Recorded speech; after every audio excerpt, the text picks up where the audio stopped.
PP itu memberatkan begitu ya, memberatkan. Memang secapek itu atau atau sebenarnya dari dulu juga gitu, tapi dulu nggak ada yang ngeluh gitu.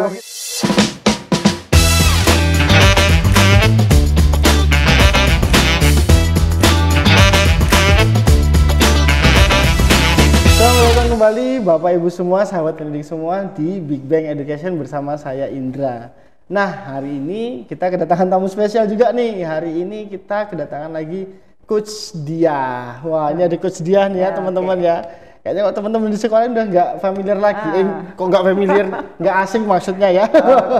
Sudah sangat familiar kalau dengan Coach Diah nih kayaknya ya. Coach Diah sehat ya, Coach Diah ya? Alhamdulillah. Alhamdulillah. Harus sehat ini. Tadi dari rumah atau dari mana nih Coach Diah? Dari rumah. Alhamdulillah. Ya, ini khusus ini untuk podcast itu. Kantor. Oke. Ya. Pekan ini ada agenda keluar kota atau kemana mungkin Coach Diah? Keluar kotanya ini online ya. Oh, virtual ya. Virtual. Iya. Oke, terima kasih banyak Coach Diah ya sudah mau Coach mampir Indra. lagi. Mudah-mudahan sehat selalu Coach Diah juga ya. Amin.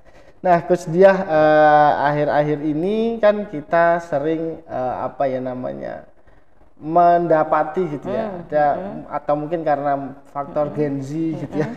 Kan Prof. Renal juga bilang ini generasi strawberry ya, strawberry generation dan lain-lain. Banyak banget sekarang ini guru-guru yang dalam tanda kutip agak mengeluh atau keberatan gitu ya. Tentang beban dari para guru tersebut, beban kerja, baik beban administratif gitu ya, beban mengajar gitu ya. Sebenarnya bagaimana sih Coach Diah, beban kerja guru saat ini tuh seperti apa sih sebenarnya? Kok memang secapek itu atau sebenarnya dari dulu juga gitu, tapi dulu nggak ada yang ngeluh gitu, mungkin gitu atau ya. gimana nih? Mungkin silakan Coach Diah, gimana nih? Iya, baik. Terima kasih Coach Indra dan Bapak Ibu semua begitu ya. Memang kayaknya capek, terutama kalau ingin membuat RPP begitu ya. Iya. Nah, kayaknya kok tugas guru itu banyak lebih ke administratif gitu Iya, ya. Banyak betul. yang menyampaikan seperti itu. Ya, kalau yang namanya capek kayaknya kalau kerja ya mesti capek ya. Oh gitu. Mau kerja di mana aja gitu ya. Iya. Kalau nggak capek ya tidur gitu ya. Tapi tidur kelamaan juga capek. Capek gitu juga ya Coach Diah ya. Jadi sebenarnya apapun profesi kita gitu ya, mesti mempunyai tantangan masing-masing. Nah, kalau kita bicara guru, sebenarnya tugas guru itu apa sih gitu ya? Jadi guru ini sama seperti yang lain, profesi-profesi yang lain, yang guru ini memiliki tugas utama, kalau saya nyebutnya ada 7M gitu ya. Yaitu mulai mendidik, kemudian mengajar, kemudian membimbing, mengarahkan, melatih, menilai, mengevaluasi. Nah, ini tugas utamanya. 7M ini tugas. 7M. Ya sebagai pendidik, ya pengajar, ya pelatih, ya pembimbing ya gitu ya, dan pengevaluasi, penilai gitu. Nah, ini tugas guru. Berarti pendidik dan mengajar beda tadi ya Coach Diah ya? Beda. Kalau kita bicara mendidik itu sebenarnya lebih kaitannya dengan ini ya, karakter gitu ya. Oke. Kalau mengajar itu biasanya lebih cenderungnya ke konten, mentransfer ilmu gitu ya. Oke. Sehingga kalau dilihat dari tugas utama itu tadi yang 7, sebenarnya kita ini ingin membuat gitu ya, membuat siswa kita, peserta didik kita ini tidak hanya pandai dalam ilmu pengetahuan, tetapi secara holistik itu ya dari sisi sikap, karakter gitu ya, dari ilmu pengetahuannya. Nah, itu akan proses belajar di sekolah itu bisa membentuk anak untuk holistik itu tadi. Menjadi ya manusia yang sempurna. Dalam arti tidak hanya pengetahuan yang diasah gitu ya, tapi bagaimana mendidik karakter dari siswa itu sendiri. Oke, siap. Itu kalau dilihat dari tugas utama. Iya. Ya kalau kita lihat dari tujuan, sebenarnya kita pingin siswa kita apa sih itu ya? Mau jadi anak yang pinter dan baik gitu ya, atau mungkin ada yang bilang mau anak yang soleh atau yang pintar gitu ya, pinginnya ya pingin semua gitu kan ya. Saya pikir nggak ada lah ya kalau ditanyain, pilih yang pinter apa yang baik gitu ya. Suruh milih salah satu jelas nggak mau gitu ya.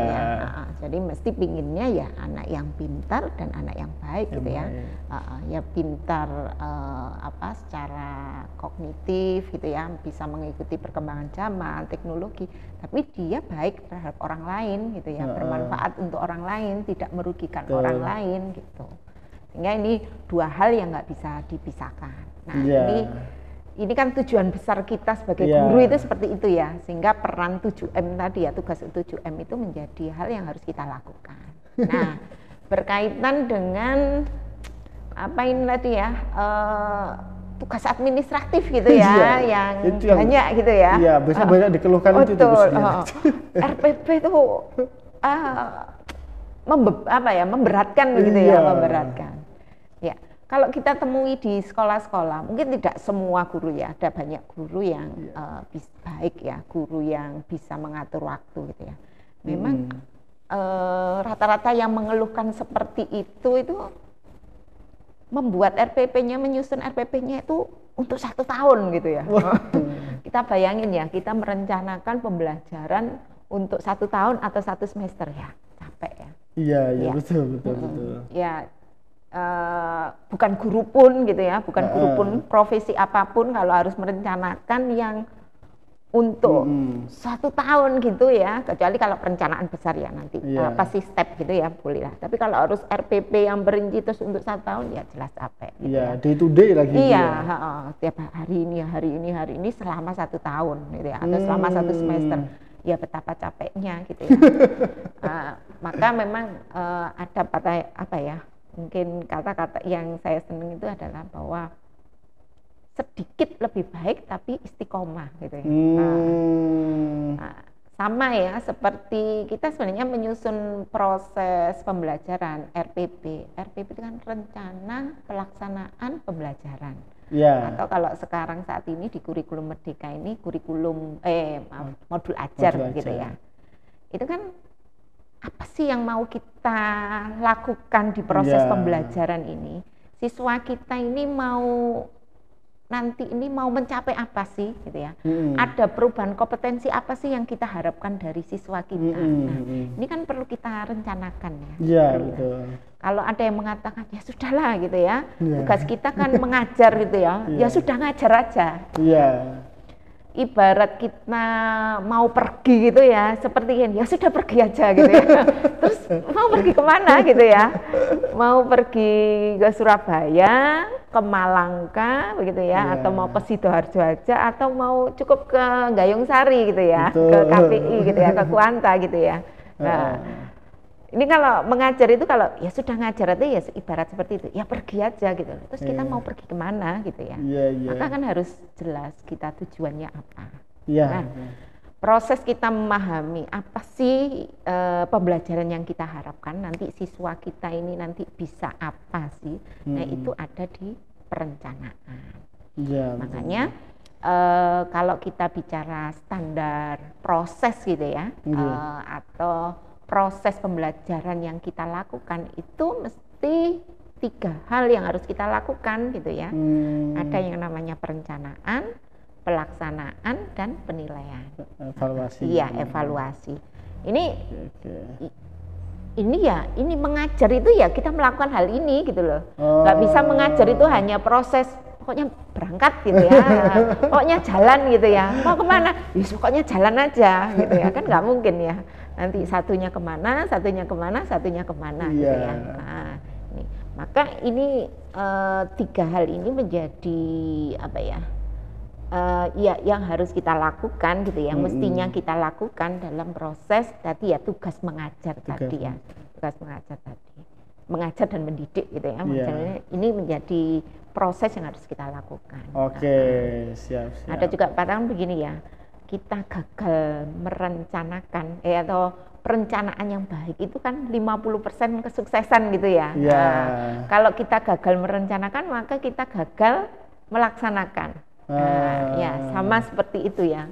Ketika kita merencanakan pembelajaran yang dalam hal ini wujudnya di RPP atau di modul ajar, kita nggak bisa merencanakan itu, maka sebenarnya pembelajaran kita ya nanti ya sudah jalan aja itu tadi ya, nggak tahu gelundung misalnya bola digelundungkan gitu ya, nggak tahu ini gelundungnya kemana gitu ya. Random banget betul gitu. Oke. Jadi terus kalau berkaitan dengan capek tadi ya, capek lah gitu ya.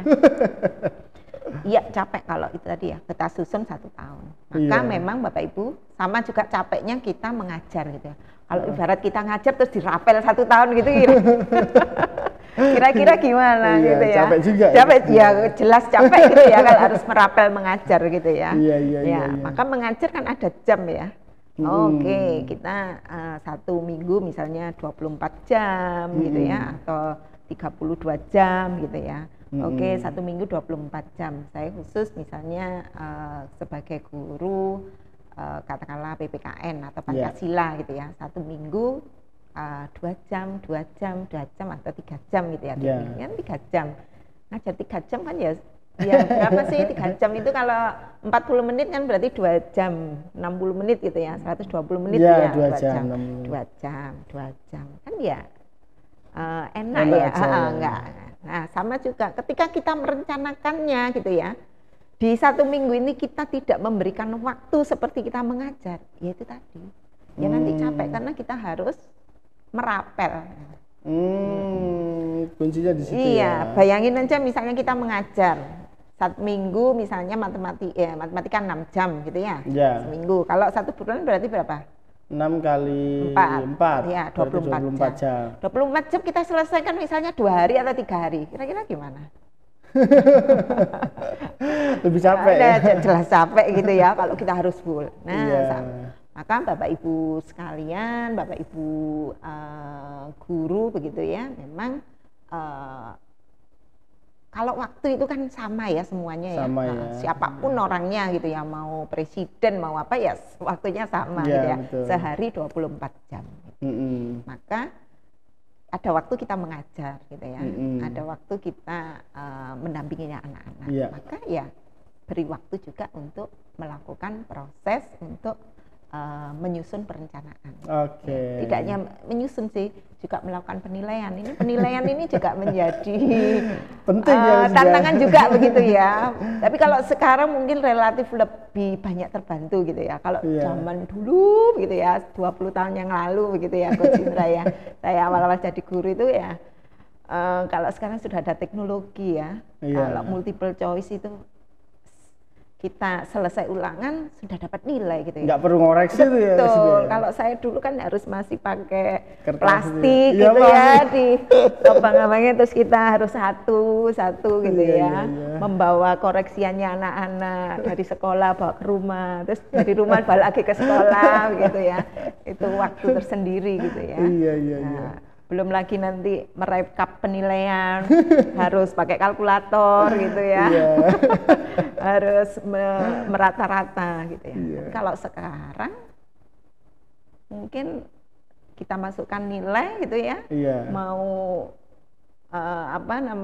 mau rata-rata, mau mencari siapa yang paling besar berkecil, sudah sangat dibantu oleh teknologi. Sehingga capek ya. Ya capek pasti ya. Mau namanya gimana aja. Orang kerja capek. Iya betul. Gimana saja, nggak guru aja gitu ya. Semua pekerjaan gitu ya. Iya, karena mungkin tadi dirapel tadi ya Gus Dia ya. Karena kan contoh ya, saya mau liburan sebulan lah. Ini liburan nih konteksnya nih ya. Kalau kita bikin itinerary untuk 1 bulan kan pusing juga Gus Dia ya. Day by day-nya, jam sekian sampai jam sekian di mana, kemana, ketemu siapa. Ini liburan loh konteksnya. Ini ke pantai mana, yang ini ke tempat wisata mana gitu kan ya. Terus nanti sampai sini tuh sudah siang atau sudah sore, panasnya gimana. Itu pusing juga tuh Gus Dia kalau 1 bulan loh ya. Padahal konteksnya mau liburan tuh. Harusnya kan nggak pusing ya. Iya betul. Maksudnya memang relax gitu ya, refreshing. Nah, tapi kalau mungkin liburannya cuma 2 hari, 3 hari itu lebih mudah gitu ya. Kita membuat itinerary-nya gitu ya. Jadwal kita untuk liburan itu lebih mudah. Sama mungkin kayak tadi ya. Kalau kita bikinnya tahunan, ya konsekuensinya lebih pusing. Cuman pusingnya cuman sekali gitu ya. Atau tapi kalau misalnya gini Coach Diah, saya juga agak terpikir gitu ya. Kalau kita bikinnya mungkin pekanan ya, pekanan itu nanti takutnya nyambung nggak sampai ke 1 tahun itu gitu ya. Ada kesinambungan nggak tuh dalam setiap RPP atau modul ajar itu gitu? Oke. Ya. Tentu RPP ini kan bagian sudah ini ya, sudah akan masuk ke proses pembelajaran gitu ya, ke action gitu ya. Tentu sebelum ke situ kita sudah punya rancangan gitu ya. Betul. Rancangan 1 semester atau program promes gitu ya, program semester. Yang sebelumnya itu dari program tahunan ya. Dan kita sudah tahu nih 1 tahun ini anak ini mau apa sih gitu ya. Tapi nggak perinci kan, ada waktu pembagian waktu-waktunya, mana sih yang semester 1, mana semester 2, yang nanti diturunkan di promes. Nah ini yang menjadi bagian, ini yang memang yang harus kita susun di awal gitu ya, perencanaan yang harus kita susun di awal. Nah untuk RPP modul ajar, ini kan untuk proses pembelajaran ke depan. Memang idealnya ya itu tadi kalau saya sih seminggu sebelumnya gitu ya, misalnya Senin ini ya mau mengajar gitu ya, Sabtu ini sudah ready kita, sudah ready ya. Karena kenapa? Karena memang anak-anak ini kan unik ya, dia akan berubah begitu ya. Nah kalau kita susun dari 1 tahun pertama kan kita nggak tahu kondisi anak itu seperti apa, gitu ya. Betul. Sehingga apalagi dengan saat ini ya, bagaimana kita melakukan proses pembelajaran yang bermakna, yang sesuai kompetensi siswa. Nah kompetensi siswa ini kan perkembangannya bisa cepat, bisa lambat. Nah tentu RPP kita akan menyesuaikan. Sehingga itu tadi kalau kita bisa per minggu begitu ya, per minggu untuk pekan ke depan kita sudah siapkan, kita juga akan lebih sesuai dengan kebutuhan siswa kita, bukan sesuai kebutuhan kita ya, tapi sesuai kebutuhan siswa. Dan yang terpenting tadi ya, kita ada jam ini ya, ada jam untuk mengajar, ada jam untuk mendampingi siswa, maka buatlah jam untuk menyusun perencanaan pembelajaran kita. Gitu. Siap. Jadi harus dialokasikan. Gitu. Betul. Jangan kalau sesempatnya. Sempatnya kan nggak sempat akhirnya. Karena masih sempat yang lainnya gitu ya, bentar gitu ya. Maka memang di waktu kita, apalagi kalau misalnya Bapak Ibu guru ini bebannya 24 jam itu sangat cukup ya. Iya. Karena sudah pernah mengalami juga Coach Diah. Saya dulu pernah 40 jam gitu ya. 40 jam. Tapi cukup buat RPP cukup ya Coach Diah ya? Ya, memang ini ya kalau saran saya memang ya 32 lah ya. Iya maksimal lah ya. Itu bagian dari riset tadi 40 jam lah ya. Kalau 40 itu ya bisa aja gitu ya. Cuman kita itu dari dari kelas pindah gitu ya, dari pembelajaran pindah kelasnya nggak sempat ke kamar mandi gitu ya. Iya. Sampai kadang ini Coach Diah, karena tadi ya mungkin efeknya karena teman-teman ini merasa capek, merasa lelah gitu kan ya. Terus akhirnya membandingkan gitu. Kita sebenarnya lebih bagus di administratif perencanaan gitu ya. Lebih bagus baik di actionnya gitu kan ya. Kan lebih bagus baik di actionnya lebih baik untuk fokus di actionnya daripada fokus di perencanaan gitu ya, pembelaannya gitu ya. Yang penting nggak apa-apa deh RPP-nya jelek tapi kan pelaksanaan saya bagus gitu. Kalau menurut Coach Diah gimana? Kembali lagi tadi ya, bahwa kita melaksanakan proses pembelajaran itu bukan hanya tadi ya, kita jalan gitu ya, kita pergi kan nggak gitu. Ada tujuan yang kita capai. Di sini ada proses belajarnya anak-anak. Kita ngomong proses belajar ini kan kita berharap siswa kita ada perubahan gitu ya. Entah perubahan tingkah laku atau perubahan dari sisi pengetahuannya. Perubahan seperti apa sih yang kita inginkan gitu ya. Anak itu pingin apa? Pingin menjelaskan kah?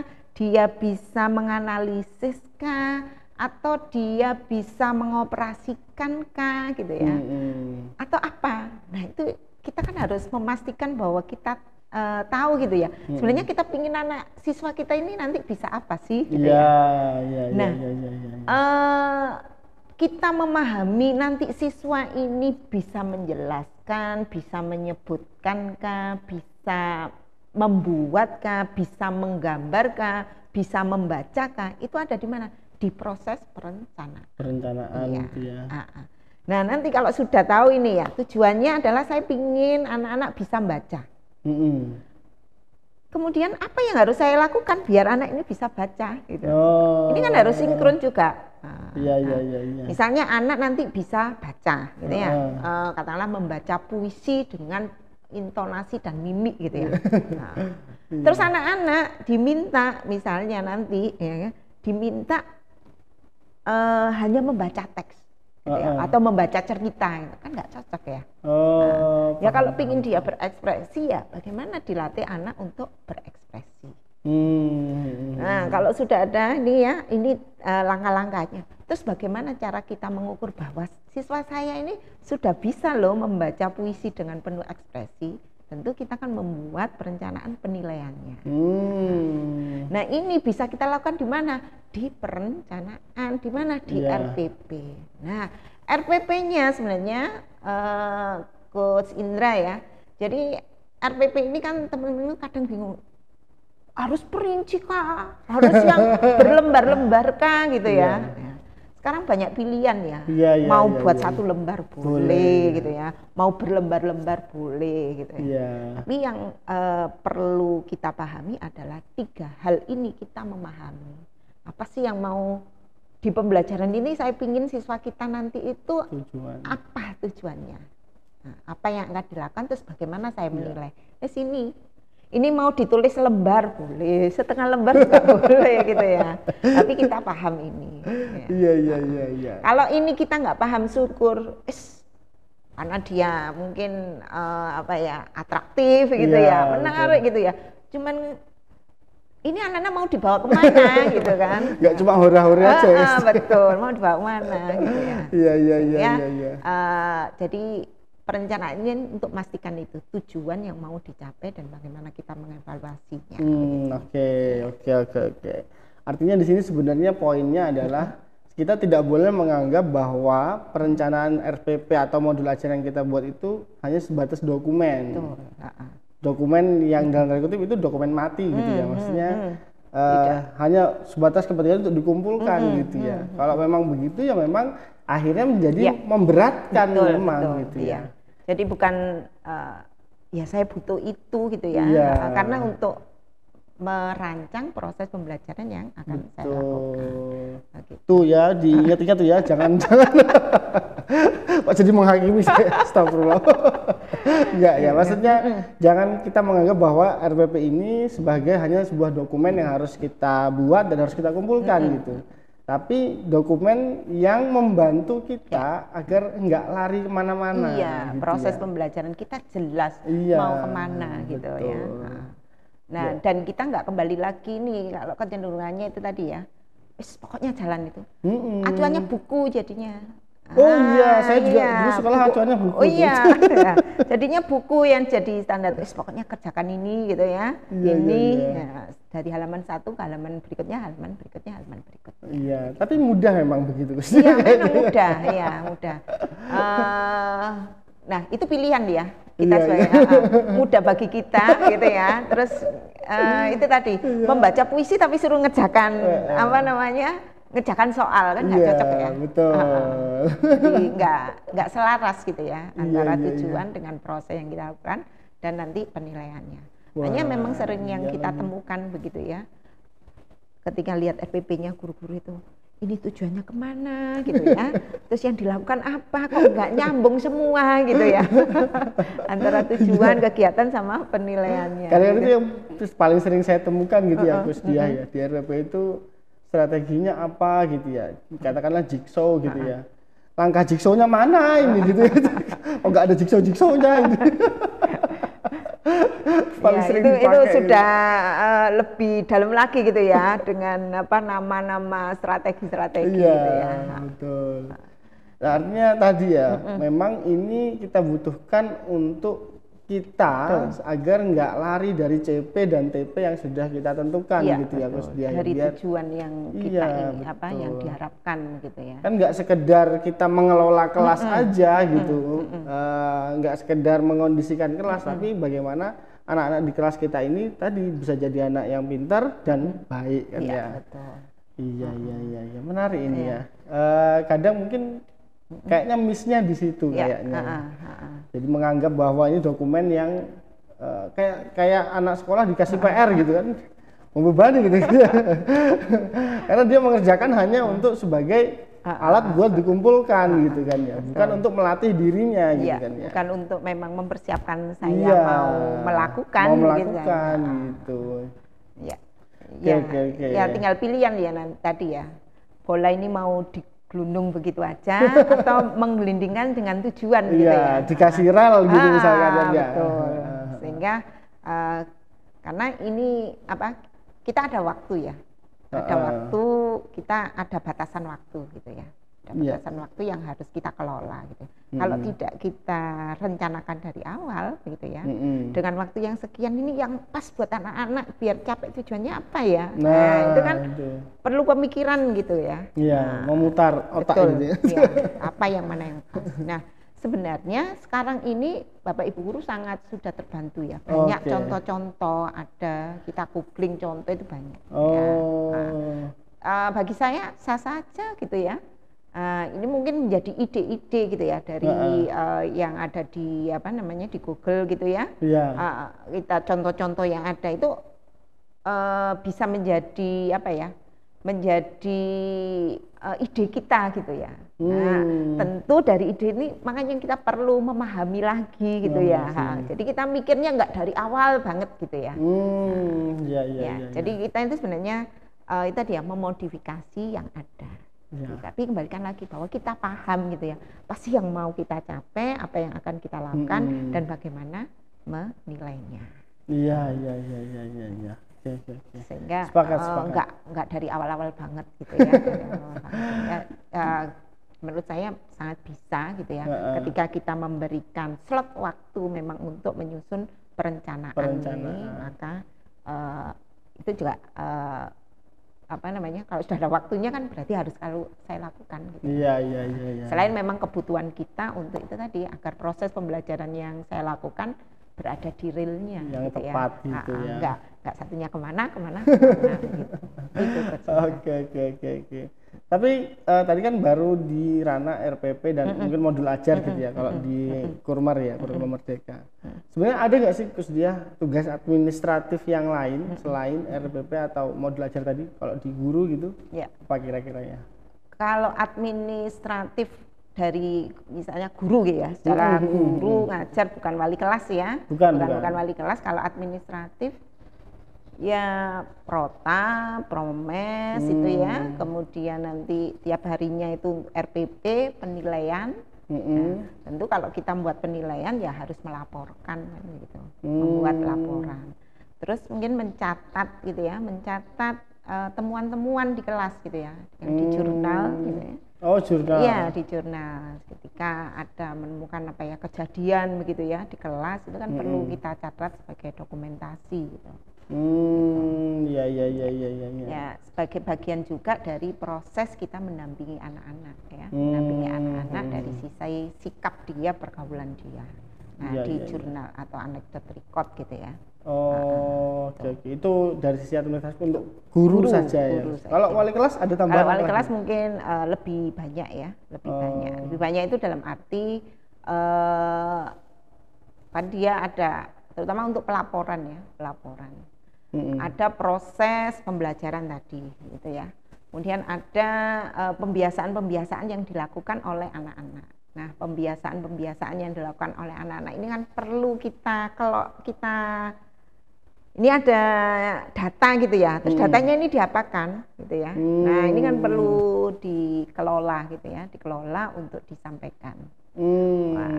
Jadi penyampaiannya bisa per bulan gitu ya, bagaimana misalnya kalau untuk sekolah Islam gitu ya, bagaimana sholatnya dia, bagaimana mungkin kebiasaan membacanya. Nah, itu kan perlu dilaporkan, itu yang perlu dikelola. Namun saat ini kan sudah sangat teknologi kan sudah banyak. Wah, iya betul sekali. Jadi saya pikir kalau kita menggunakan teknologi, hal-hal yang sifatnya rutinitas itu sangat bisa dibantu. Gitu. Sehingga misalnya mau buat grafik, mau buat apa itu kan nggak perlu kita gambar grafik gitu ya, kayak saya dulu gitu kan, nggak perlu ya. Kalau saya dulu membuat jumlah data anak gitu ya, ya harus gambar di kertas mili kecil-kecil gambar gitu ya. Kalau saat ini kan nggak perlu ya Coach Indra. Iya betul. Iya, sudah tinggal tik gitu ya, sudah jadi. Tinggal di print jadi. Iya, memang saat ini gitu ya Bapak Ibu yang masih merasa untuk dari sisi administrasi terbebani bisa jadi karena kemampuan teknologi mungkin ya yang perlu diasah lagi, perlu kita menyesuaikan gitu ya. Oke. Artinya salah satu solusi yang bisa diimplementasikan adalah kita harus bisa mengintegrasikan teknologi tadi dalam membantu kita gitu kan ya, untuk menyelesaikan tugas-tugas yang ada gitu kan ya, ya. Sama sebenarnya administratif itu apa ya? Sebagai bentuk pencatatan kita ya, dokumen kita ya, bukan beban harus apa ya, bukan sesuatu yang tugas yang berbeda begitu ya. Ada satu kesatuan. Iya, ya. Misalnya begini, ada anak yang misalnya bertengkar apa begitu. Ini kan kita perlu mendokumentasikan gitu. Oh, jam ini terjadi anak bertengkar gitu ya. Nah, kalau ada ini misalnya ada yang bertanya orang tua apa itu kita punya catatan gitu ya. Kan kadang kita lupa ya. Iya, tadi jam berapa ya? Iya terjadi bertengkar, permasalahannya gimana? Kalau nggak ada catatan kan biasanya lupa. Nah, jadi sebenarnya ya kayak di kantor-kantor yang lainnya ya, ada tamu itu kan ya perlu nulis gitu ya. Kalau dihitung itu ya kok banyak administratif ya. Ya banyak, tapi ya itu sesuatu yang apa ya, yang terjadi memang di kelas kita gitu loh. Ada kepala sekolah supervisi gitu ya. Ini kan perlu ngisi buku supervisi. Nah, gitu aja. Ya kan sesuatu yang apa ya? Memang seharusnya begitu. Ini sesuatu yang berjalan gitu ya, yang terjadi di kelas kita, yang kita dokumentasikan. Nah, menjadi berat memang ketika kita nggak punya catatan itu dan harus ada gitu ya. Nah, karena kebutuhan untuk akreditasi mungkin ya. Nah, kita harus membuat. Nah, jadi capek lah itu. Sampai lembur-lembur kadang gitu kan ya, saya lihat teman-teman yang ada di sekolah gitu ya, kalau akreditasi itu bisa sampai malam-malam gitu di sekolah gitu ya. Iya. Jadi ya ini keseharian yang ada di kelas yang kita dokumentasikan. Gitu iya, betul. Sama seperti saat ini kan teman-teman sering mendokumentasikan kegiatan di foto gitu ya, di video gitu ya. Ketika kita nggak punya ini terus harus kita rapel, ya itu memang capek ya. Iya. Tapi kalau ini sesuatu ya oke, satu hari ini kita foto, kita videokan, kita simpan, besok lagi gitu ya. Kalau ini tadi ya sedikit tapi kita terus melakukan ya nanti akhirnya banyak dan kita terdokumentasi ya. Betul. Tapi kalau kita tidak melakukan itu ya sudah. Ya memang kalau 1 tahun ya siapapun lah ya. Iya. Mau Superman gitu ya. Capek juga gitu ya. Iya. Kalau ini Coach Dia, apa namanya kan kalau kita sebagai guru gitu ya. Sebenarnya besar nggak sih perbedaannya kita mengajar di kelas besar atau kelas kecil itu besar nggak sih Coach Dia? Dari ini pengelolaan ya. Dari effort yang kita keluarkan gitu. Oke, pengelolaan kelas ya. Pengelolaan kelas. Ya jelas beda ya Coach Indra, ngajar 1 anak gitu ya, 2-3 anak dengan mengajar banyak anak itu ya jelas beda ya. Beda dalam hal satu kita memahami mereka, kita perlu memahami satu-satu gitu ya, anak ini gitu ya, apa senengnya, apa modalitas belajarnya, kompetensinya sampai mana. Nah ini kan tentu antara 10 anak dengan 30 anak jelas beda kita proses memahaminya. Iya. Jadi pengelolaan kelas juga akan sangat dipengaruhi oleh banyaknya anak. Gitu. Siap. Tapi bukan berarti kita nggak bisa, sangat bisa. Ada ilmunya ya, ada ilmunya sehingga mau berapapun ya. Mungkin kalau di kelas ya 32 lah ya, 32 itu masih bisa. Iya, 32 itu masih bisa berkreativitas juga ya Coach Diah ya. Iya, tergantung ini juga sih. Besar ini ya. Besar ruangan juga besar ya. Ruangannya. Oh, oke. Tapi sebenarnya kalau secara standar itu 28 ya. Kalau dari pemerintah 28. 28 ya, maksimal. Kalau saya mungkin 32 lah ya swasta. Untuk operasionalnya mencukupi gitu ya. Iya. Kan yang dipikir ada banyak hal gitu ya. Jadi 32 masih bisa. Iya. Sebenarnya tadi ya Coach Diah, salah satunya tadi kan ada kayak pencatatan anekdotal tadi itu. Kan kalau menurut Coach Diah bisa nggak itu digantikan dengan misalkan foto atau video gitu. Jadi kita nggak perlu nyatet, tinggal kita foto, kita video, kita upload gitu. Ya, atau bisa aja. Cuman kan kadang ketika kejadian itu kan kita harus melakukan gitu ya. Terus siapa yang mau video, siapa yang mau foto, kan begitu. Kita sebagai wali kelas kan harus ke anak ini, kan yang kita harus kan nggak mungkin ya kamu berkelahi dulu terus kita kan nggak mungkin ya. Ya gitu, kita kan terlibat di situ. Nah selesai itu kan perlu kita tulis. Si A, sehingga kita itu tadi ya. Tapi yang terpenting lagi catatan ini adalah untuk melihat perkembangan siswa kita sebenarnya. Di kelas itu. Iya, di kelas dengan anak ini seperti apa ketika berhadapan gitu ya dengan temennya, emosinya seperti apa. Ini kan ini sangat diperlukan untuk pemantauan kita dalam hal kita mendidik ini ya. Nanti mendidik, tugas kita mengarahkan, membimbing.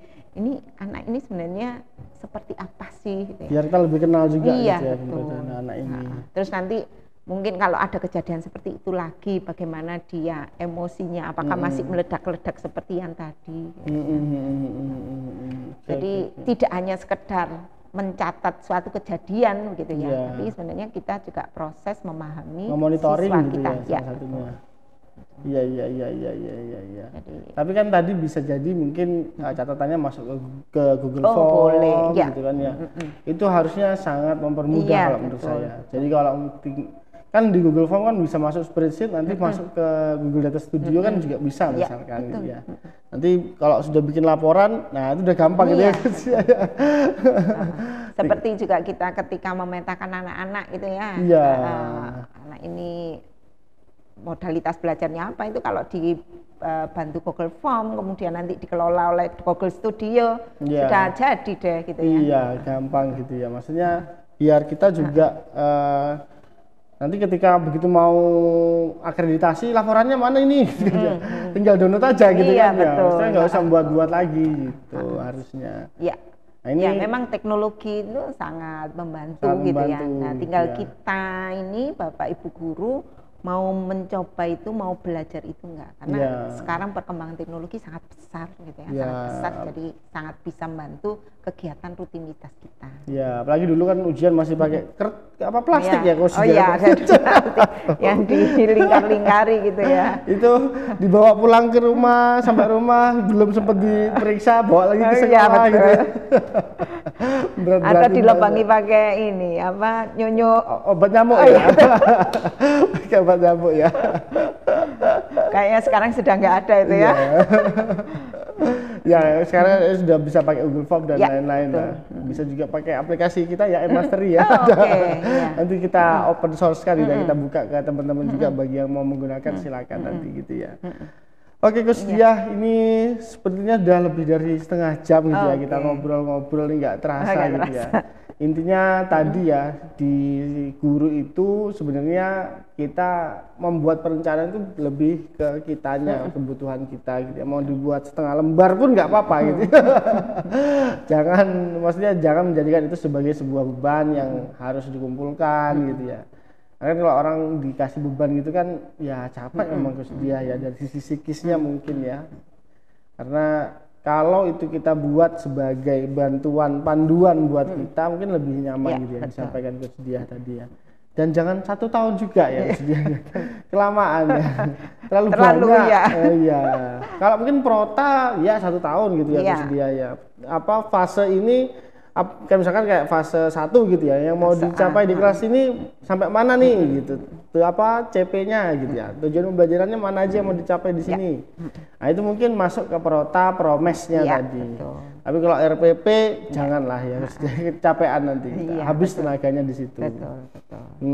Jadi beri slot waktu ya, untuk merencanakan dan menilai mengevaluasi dari proses yang sudah dilakukan. Ya betul. Nah, ini salah satu juga ya, salah satu tips juga ya buat teman-teman ya. Ini sebenarnya masuk ke materinya AGB juga, Akademi Guru Baru gitu ya.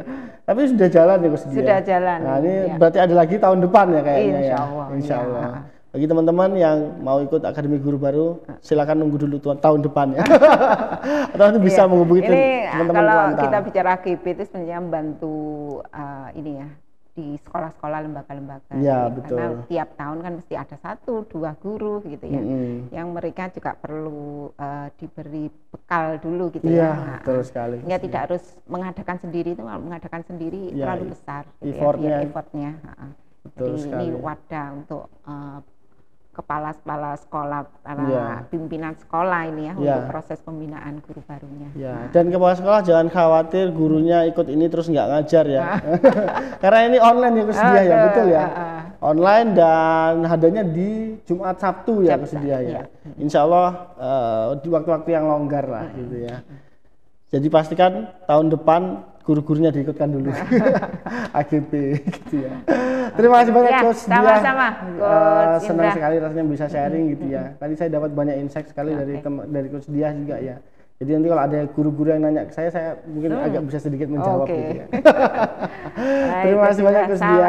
Sehat selalu. Terima kasih. Ini penutupannya kita sekarang salam semoga bermanfaat gitu Coach Dia. Saya agak lupa jadinya. Oke, dalam hitungan ketiga ya Coach Dia ya. 1, 2, 3. Semoga bermanfaat. Oke, terima kasih banyak Coach Dia. Sehat selalu. Terima kasih. Terima kasih.